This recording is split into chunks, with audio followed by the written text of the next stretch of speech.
오늘 저는 하나님은 어떻게 그 일들을 다시 한번 깨시는지 여러분과 함께 나누고 싶습니다. 기대가 되십니까? 먼저 나누고 싶은 것은 이거예요. 하나님께서 왜 고넬료를 선택하셨을까라고 하는 것입니다. 저는 몇 가지를 좀 뽑아봤습니다. 첫 번째는 고넬료는 준비하는 사람이었습니다. 베드로의 방문을 사모하는 마음으로 준비합니다. 24절 말씀에 친척들과 가까운 친구들을 불러놓고 기다리고 있었습니다. 고넬료는 준비된 사람이었어요. 고넬료는 로마의 백부장이죠.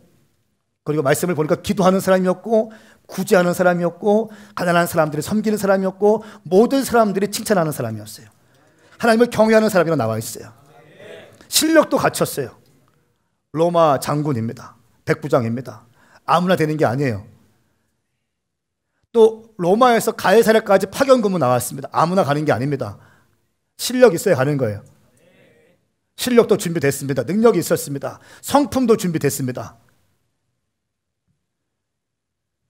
가난한 사람들 섬기는 사람이었습니다. 진리를 사모하는 사람이었어요. 그런 사람이 베드로를 초청하는데 준비했다는 거예요.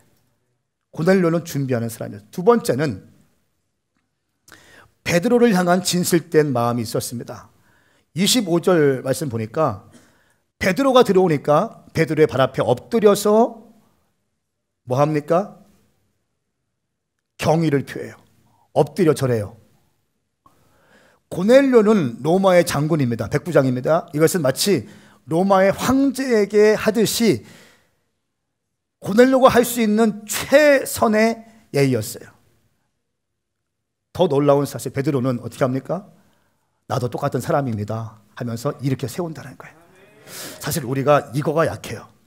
교회가 좀 부흥되고 알려지고 하면 나니까 이렇게 했지, 또 사업이 잘 되고 그러면 내가 하니까 잘 되는 거지, 내가 또 잘 되고 좋은 데 취업하고 그러면 나니까 이렇게 하는 거지 라고 하면서 목에 힘줍니다.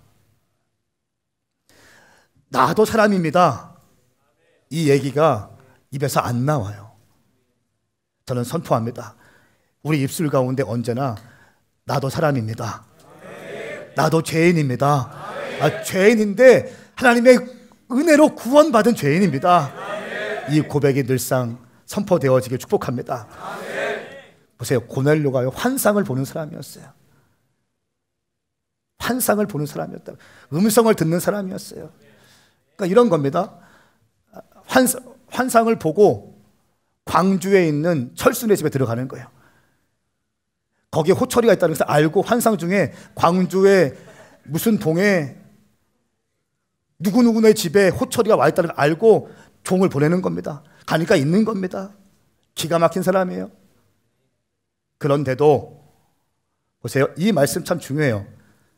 주께서 당신에게 명령하신 모든 것을 귀 기울이겠습니다. 내가 보는 것, 내가 듣는 것, 내가 경험한 것만 하는 것이 아니라 영적인 지도자의 입술을 통해서 말씀하시는 것을 내가 듣고 그 명령을 따르겠습니다. 고넬료가 쓰임받는 비결이에요. 성령님께 열려있고 음성 듣는 사람 중에 실수하는 부분, 이런 부분들이에요. 공동체를 몰라요. 몸을 몰라요. 내가 안다는 거예요. 여러분, 정말 쓰임받고 싶으세요? 정말 끝까지 가고 싶으세요? 공동체를 통해서 선포되어지는 말씀을 귀 기울이십시오. 이것이 고넬료의 쓰임받는 특징이었어요. 그리고 베드로가 이제 집에 들어갑니다. 이렇게 세웁니다. 집에 들어가니까 많은 사람들이 와 있었습니다. 그들이 베드로에게 얘기합니다. 그들에게 베드로가 얘기합니다. 여러분도 알겠지만 이방 사람들과 교제하고 방문하는 것은 우리 유대인들에게는 금지된 행동입니다. 그런데 하나님께서는 어떤 사람도 불결하다고 더럽다고 해서는 안 된다고 내게 말씀하셨어요. 내게 보여주셨어요. 내 큰 보자기 환상을 통해서 말씀해 주셨어요. 나는 여기에 왔습니다. 요바에서 가이사랴까지 왔는데 자기가 왜 온지 몰라요. 왜 온지 몰라. 무슨 일로 나를 불렀습니까? 몰라요. 설교하라는 예약도 없었고 사역을 부탁한 것도 아니고 왜 나를 불렀는지 모르는데 베드로가 순종하고 와요. 여러분, 인생이 이런 거 아니겠어요? 어떤 사람이 자기 인생 전체 그림을 쫙 펼쳐놓고 알겠어요? 아무도 모릅니다. 아무도 몰라요.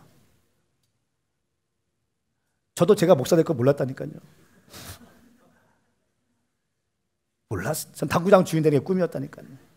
아무 생각 없이. 한 말씀에 순종하니까 길이 열리고, 한 말씀에 순종하니까 길이 열리는 거예요. 저 너머까지는 보이지 못해요. 겉모양으로 차별하지 않으신다. 하나님을 경외하고 의를 행하는 사람들이라면 어떤 민족이든 받아주신다. 첫 번째 설교 내용이었어요. 겉모습을 보시는 게 아니라는 거예요. 사람들은 외모를 보지만 하나님은 중심을 보신다고 나와 있어요. 한번 읽어봅시다. 사무엘상 16절 시작.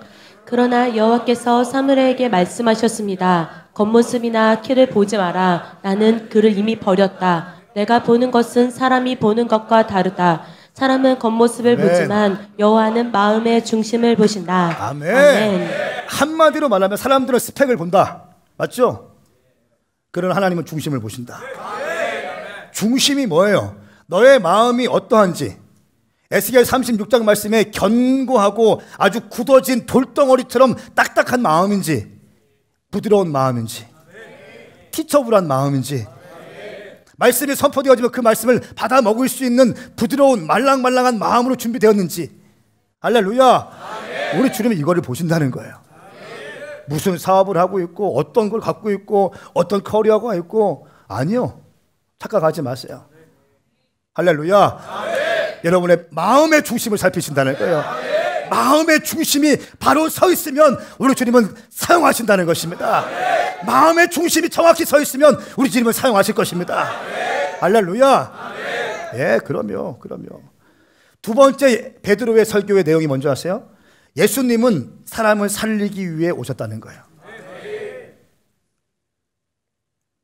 38절 말씀에 예수께서 성령과 능력으로 기름 부으신 것과 하나님께서 예수와 함께 하심으로 예수께서 선을 행하시고 마귀의 능력 아래 짓눌려 있는 사람들을 모두 고쳐주시며 두루 다니셨다. 할렐루야.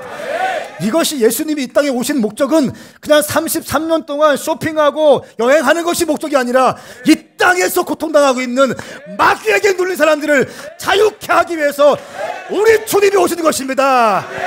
우리의 모든 죄를 사하기 위해 오신 것입니다. 이것이 예수님이 오신 목적이라는 거예요. 누가복음 4장 18절 19절 말씀에 주의 영이 내게 내리셨습니다.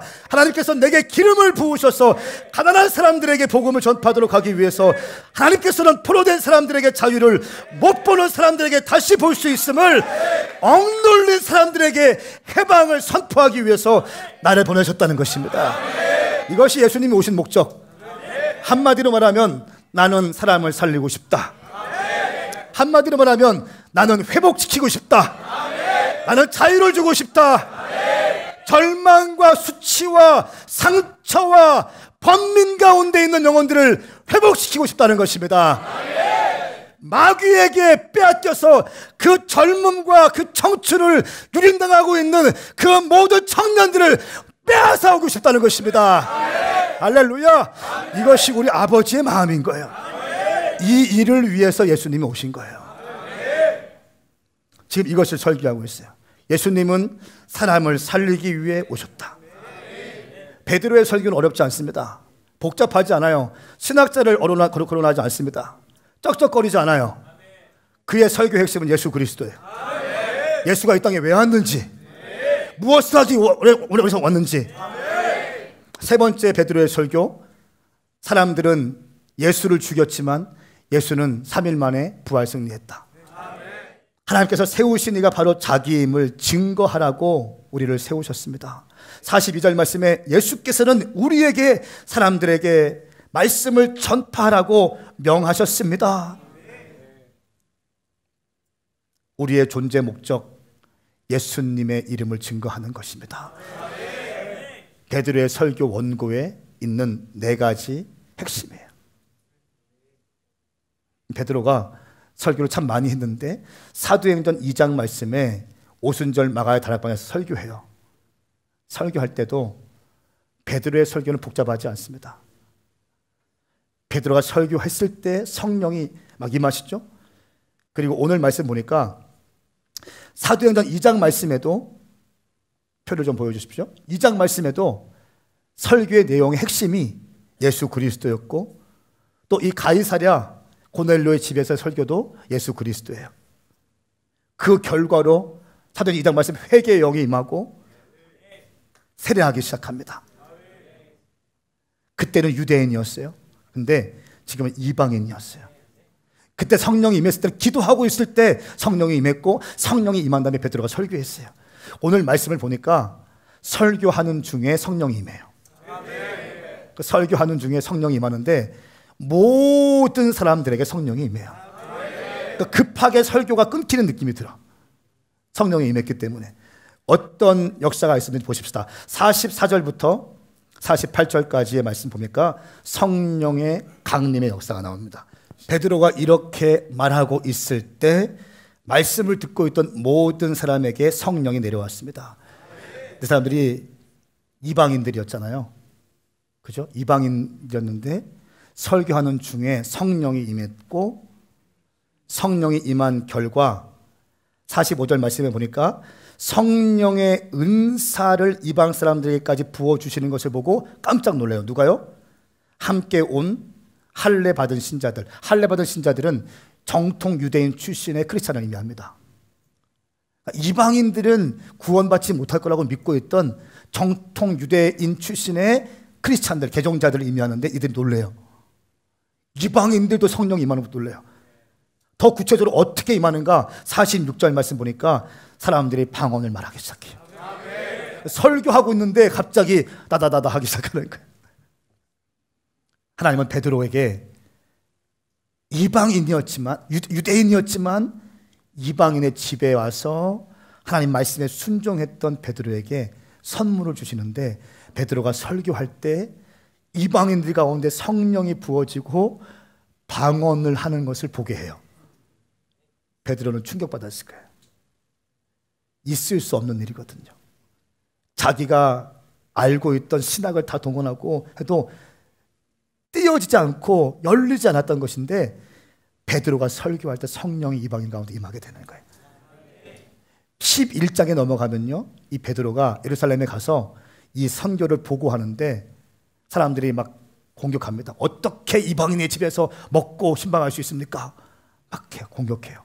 베드로가 차근차근 설명해요. 설명하는 가운데 이런 표현이 있어요.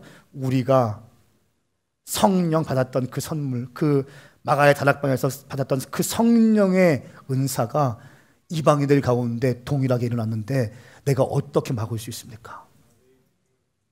할렐루야. 그것을 보고 베드로가 이야기합니다. 세례하십시오. 세례를 받으십시오. 얘기합니다. 놀라운 겁니다. 베드로에게는 있을 수 없는 일이에요. 이방인들이 방언하고 성령 받고 세례를 하라고 명령하는 것은요, 있을 수 없는 거예요. 하나님은 베드로 안에 있던 장벽을 하나씩 하나씩 제거하고 계시는 것입니다. 사랑하는 여러분, 우리 안에 살다 보면 나도 모르게 상처와 여러 가지 때문에 나의 고정관념이 있을 수 있어요. 고집이 있을 수 있어요. 그리고 이 고정관념이 차별을 만들어내고 이 차별이 장벽을 만들어내죠. 저는 선포하고 축복합니다. 우리 가운데 잘못 형성되어 있던 모든 막힌 담들이 예수님의 이름으로 허물어질지어다. 허물어질지어다. 허물어질지어다. 베드로의 설교 내용 가운데 예수님은 사람을 살리고 싶다, 이런 말씀 있죠. 사람을 살리고 싶다. 예수님의 꿈은 사람을 살리는 거였어요. 베드로의 사명은 예수님을 증거하는 거였고, 예수님은 사람을 살리고 싶다는 거였어요. 제가 좋아하는 목사님 교회 이름이 사람을 살리는 교회입니다. 사람 살리는 교회. 캐치프레이즈예요. 사람 살리는 교회, 세상 살리는 사람. 참 좋은 이름이에요. 예수님은 사람을 살리고 싶어하고 예수님을 통해 살아난 사람을 통해서 세상이 살아나게 될 것이다. 병든 자 고치고 마귀에 눌린 자 자유케 하고 상처받은 자 회복시키고, 이것이 예수님의 오신 목적이라는 거예요. 여러분, 예수님이 오신 목적이 회복하는 것이고 사람을 살리는 거라고 한다면 우리의 삶의 목적도 사람을 회복하고 살리는 것이 될 줄 믿습니다. 사람을 살려야 돼요. 제가 요즘에 10주 연속해서 집회 나갑니다. 나가보면요, 비참해요. 그런데 깨어있고 부흥되고 젊은이들이 모이는 교회는 한 가지 특징이 있어요. 예배가 뜨거워. 시간에 구애 안 받아. 말씀이 원초적이야. 그리고 반드시 선교를 꼽고 있어. 선교에 대해서 이글이글 거리고 있어. 그 또 한 가지는 헌신과 순종을 가리켜. 이것이 부흥되고 있는, 이 시대에 부흥되고 있는 교회의 특징이에요. 그러나 그것만이 아니라, 우리 교회만 부흥되는 것이 중요한 것이 아니라 한국 교회를 살리기 위해서 우리는 올 여름에 모든 시간과 재정과 에너지를 쏟아부어야 할 것입니다. 이것이 아버지의 마음이에요. 나는 사람을 살리고 싶다. 나는 청년들을 살리고 싶다는 것입니다. 다음 세대를 살리고 싶다는 것입니다. 아멘. 이렇게 내야 되는 거예요. 어떻게 쏟아부어야 되는 거예요. PK에 제가 깜짝 놀랐어요. 지금 저희 아버지 어머니가 그 어떤 교회에 순서 있어가 예배 중간에 가셨는데, 저희 어머니가 병원에 계셨어요. 지난주에 못 나오셨어. 은퇴하시고 저희 교회 나오시는데, 아니 왜 만날 잘 뵐 기회가 없어요. 안 보이니 제가 연락 드려봤어요. 근데 병원에 계시다는 거예요. 아, 왜 저한테 연락을 안 주세요? 야, 너 바쁘고 목회 막 열심히 하고 있고 막 집회 다니고 있는 데가 어떻게? 이게 부모님 마음인가 봐. 아이씨, 그래도 그렇죠. 짜증을 확 냈어 그냥. 이게 또 아들인가 봐. 아이가 나이가 먹어도 그래도 그렇죠. 어떻게 제가 그 얘기를 다른 통로로 들을 수 있어요. 제가 그래서 월요일 날 갔어요. 가서 좀 봤어요. 병실에 있는데, 병실 뭐 이렇게 한 6인실인가 그런데 병실이 좀 없고 한 분이 같이 계시는 거예요. 계속 누워 계시는 그분. 근데 따로 이제 그 다른 방에서 얘기를 하는데 사모님이시라는 거예요. 사모님이신데 또 우리 어머니가 사모님이신 거 알고 막 안에 있는 거 다 얘기하셨대. 막 어마어마한, 저한테까지 말씀을 안 해주더라고요. 어마어마한 것들이 막 있는 거예요. 제가 들은 얘기에 의하면 80세가 넘은 목사님 사모님이 폐유지를 짓고 다니세요.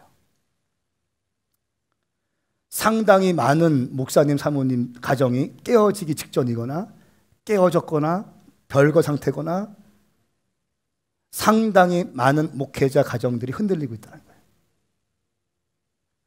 상당히 많은 PK, MK들이 돌봄을 받지 못하고 있는 PK, MK들이 정말 널려 있습니다. 이 PK, MK들에게 인카운트를 해주기로 했어요. 할렐루야. 그리고 저는 이것 좀 꿈꿨어요.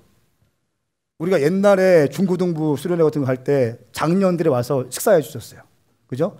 집사님, 권사님들이 더운데 백숙도 해주시고 뭐도 해주시고 막 해주시고 많이 먹어. 조금 먹고 싶은데 막 얹어가지고 남길 수도 없고 막 그런 거 있잖아요. 부담스럽게.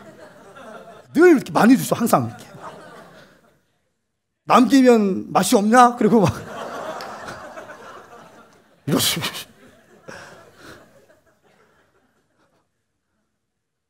땀 뻘뻘 흘리면서 권사님, 집사님들이 밥을 해주시고 함께 기도해 주시고 많이 먹어 어깨 두드려 주시고 그런 걸 한번 이번에 한번 보고 싶어요. 소년원 여러분, 우리가 사역할 때 늘 어떤 분들이 감동 오시면 100만 원도 헌금하고 막 했어요. 스태프들 딱 모이면 제가 전화 한 통하면 예 목사님 제가 섬기겠습니다. 다 이런 우리 교회 이런 분위기예요. 너무 감사해요. 그런데 소년원 아이들을 위해서 간식만 보내는 것이 아니라 함께 오셔서 소년원 아이들과 함께 교제하시고 할렐루야. 예, 함께 청년들 땀 삐질삐질 흘리면서 뛰어다니고 아멘인가요? 막 다니면서 헌신하고 30대한테 제가 이렇게 얘기했어요. 30대 비사전사한테 야 킹덤 이번에 1000명 2,000명 오지? 네 목사님 간식은 니네 담당해라.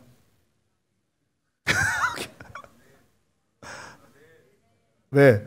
아니 니네가 킹덤 제너럴이라며. 니네 커뮤니티 이름이 킹덤 제너럴 아니야. 하나님의 장군이라며. 컨퍼런스 섬겨. 왜 목사님? 뭐 조금도 고민 없어요. 왜? 30대 40대가 돈 버는 사람이 제일 많아 우리 교회. 우리 모아가 있잖아요. 모아가. 수지가 있고. 그 돈 왜 봅니까? 하나님께 드리십시오. 인생 별거 없습니다. 하나님께 드리는 것 가장 주님께서 기뻐하시는 것입니다. 저한테 달라는 거 아니에요. 소년원 아이들을 위해서 심으시고 오셔서 그 아이들을 위해서 블레싱 해주시고 그 PK, MK들에게 찾아오셔서 그 아이들을 밥을 해주시고 그들을 위해 중보하시고 기도하실 때 그 복이 어디로 가겠어요? 아멘 합시다. 청년들 자기 명품백 사고 막 이런 게 아니라 돈 모아서 간식비로 지원하고 막 다니고 아웃리치하고 성령님의 음성에 순종하셔야 돼요. 여러분 인생 뭐 있나요? 여름은 바캉스하고 있는 게 아니에요. 하나님의 사람들의 여름은요 바캉스하고 있는 게 아니에요. 그동안 내가 일터에서 치이고 학업에 치이고 영혼 구원을 위해서 하지 못했던 영혼 구원의 사역, 예수님이 이 땅에 오신 목적, 예수님의 삶을 다 던지신 목적을 위해서 우리의 삶을 드리기 위해서 하나님께서 만들어 놓으신 절호의 찬스라는 것입니다. 동의되십니까? 우리는 올 여름 그렇게 달려갈 것입니다. 생명 걸어야 살릴 수 있습니다. 생명 걸어야 돌파할 수 있습니다. 함께 일하십시다. 우리 찬양하시면서 나가십시다. 하나님 나라는 네트워크이고 전략입니다. 전략은 사람입니다. 여러분들이 오늘 증인 되셔야 됩니다. 여러분 사역 가운데 증인 되셔야 됩니다. PK들에게, 소년원 아이들에게, 킹덤의 아이들에게 단순히 돈만 입금해 주는 것이 아니라 함께 오셔서 기도하시고 중보하시고 그들을 위해서 중보할 때 성령님이 역사하실 거예요. 여러분 절 보세요. 하나님께 아끼지 마세요.